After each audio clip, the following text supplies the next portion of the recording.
top 5 meta decks in Yu-Gi-Oh right now. It's simple, big dog. It's simple. It's actually not so simple. In today's video, I will be breaking down the most powerful decks in Yu-Gi-Oh and why they are so great inside of this format. And of course, the 5th one is a Hopium take.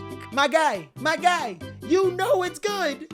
You just don't want to admit it. If you don't like my Hopium take, you can always post down below in the comment section. Let me know what you think is one of the best decks in Yu-Gi-Oh or a strategy that I miss. Also be posting personal deck lists of these particular decks on my Patreon as a special thank you for helping me pay my editors. So let's go ahead and jump on in. What's going on with ya, big dog? And it is an amazing day for Yu-Gi-Oh. I hope that your day phenomenal. But if it isn't, don't let what happened at the beginning of your day ruin the rest of your day. Today, we are going to be talking about the top 5 meta decks for this format, and we are going to be using the weekend of YCS Vegas and the events that happened alike as a base to be able to consider what are the best decks. One thing that I like about this format is that there is not just one powerful deck, there's actually multiple powerful decks inside of the format, and they all have contrast to each other, meaning that in my opinion, opening up with this format, it is extremely healthy. My guys, my friends, my brothers in grace, this is not a tier 0 tier limit format. This format is healthy, despite what you may think of it originally.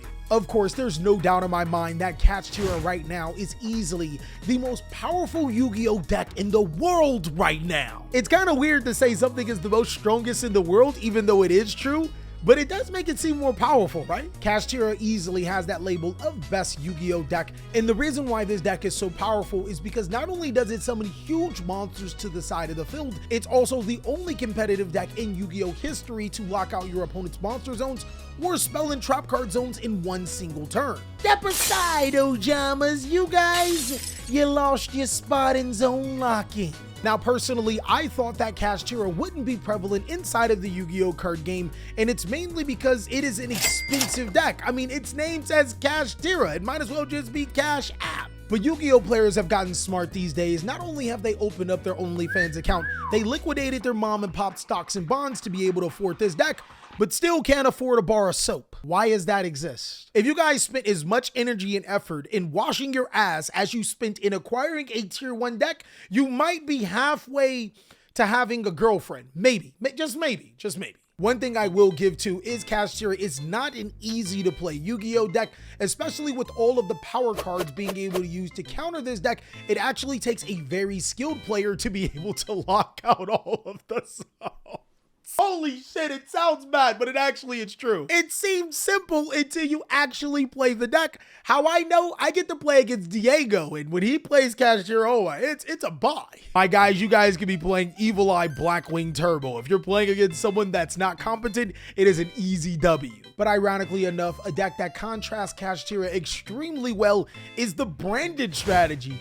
Branded ironically has an extremely good matchup against Kashtira. Just don't watch the YCS finals, my friend. My guy, that was lucky. That was extremely lucky. He had the out. You asked my Branded fusion? Oh no! Maybe he should have took advice from our Branded song and he wouldn't be branded banishment from first place. But despite that particular event, the reason why the Branded strategy has such a great matchup against Kashtira is because Kashtira actually helps Branded with its own strategy. Kashtira Rise Heart has a mandatory effect that banishes all cards that would be sent to the graveyard, and then has a mandatory effect to be able to attach a card every single time it's banished. My friend, if you want to just trigger Rhinebrum, just say that. Essentially, activating a Branded fusion to be able to summon a Rhinebrum to your side of the field will not only trigger the effect of Tri-Brigade Mercurior to be able to search an Albaz card thanks to the Kashtira Rise Heart being on the field. Since the effect of a Rise Heart is mandatory, you can then respond with Rhinebrum to be able to not only negate that monster effect, but then being able to return any monster on the field to the hand. Kashtira Shangri-La, yeah, you said you couldn't be destroyed, yeah, but what happens when I return your monster? Of course, Branded is still that guy, being able to make some insane combos, and thanks to fusion deployment, not only can the deck summon Albaz to be able to fuse with your opponent's board, Red Cartesia to be able to fuse with whatever you want to, it can also special summon Neospatian Aqua Dolphin to check for Ash Blossom and Joyous Spring, and of course, my favorite, if you're attacking Red Eye's Dark Dragoon and your opponent has no monsters left on the field, you can summon Dark Magician and attack for game. GG. The third strongest strategy in the room, unfortunately, does not have any P-Hub vids. What? Overwatch got them? How come Labyrinth can't have them? So y'all sitting here judging me with your eyes, but I know exactly what y'all be looking up on the hub, and it ain't nothing you want me to share with the world, so shut your face and enjoy the ride. But Labyrinth is actually a great contrast to both Kashtira and Branded, Labyrinth being one of the very few decks that can search Dimensional Barrier, which could shut down the Branded strategy, while also still being able to play blowout cards to its advantage like Evenly Matched in Lava Golem. This deck is genuinely one of the most powerful waifu decks in existence, and I think it's only genuine to discover what type of Labyrinth player are you. Are you the red pill Labyrinth player that actually plays traps that are interactive with your opponent? Or are you the blue pill Labyrinth player? The Labyrinth player that just plays floodgates. Red pill Labyrinth players 100% have my respect. You guys are phenomenal. Blue pill Labyrinth players have 100% migrated from Altergeist and Fluundereeze and just want to eat glue. Hey, I still love you. Glue might be tasty to you, and I'll still back you up.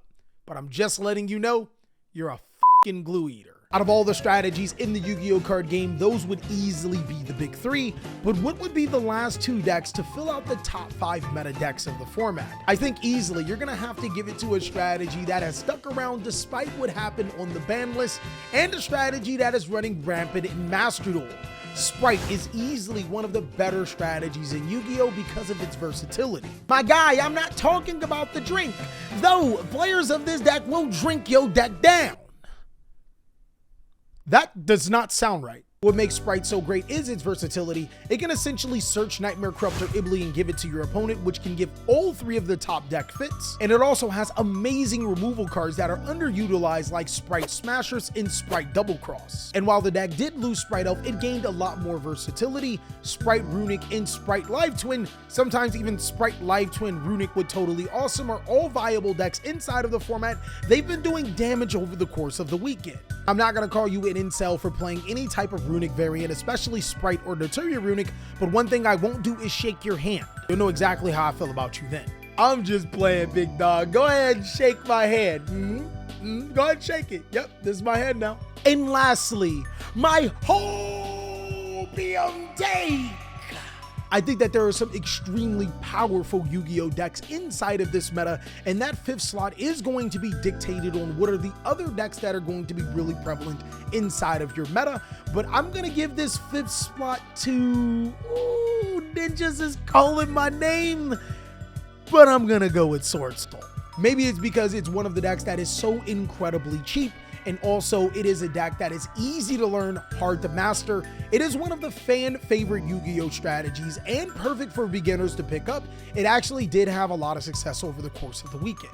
Sword Soul doesn't necessarily have any huge strengths against any of the top decks. It actually has quite a few weaknesses, having your monsters flip face down before you can synchro summon with it, and also being able to answer those said monsters with the card like Book of Moon or Book of Eclipse is somewhat of a problem. But what Sword Soul makes up for it is just go second, hand trap your opponent, and then OTK them forehead. It's simple. You don't gotta worry about those cards if you just clap them up real quick. My guys, if you ever wanted to know how to beat the best decks in the game, just draw the out. This is simple. This is like elementary. At the beginning of Yu-Gi-Oh, you should have learned this. And that is all that I have for the top 5 meta decks for this format. Again, I want you to let me know down below in the comment section, what is your Hopium Take Yu-Gi-Oh deck? Also, if you want to see my personal deck list on these particular decks, consider joining my Patreon as a special thank you for helping me pay my editors. And if you want to support, it actually won't cost you anything. You can go ahead and click on these videos or share these videos with a friend, as I'll catch you on the next one.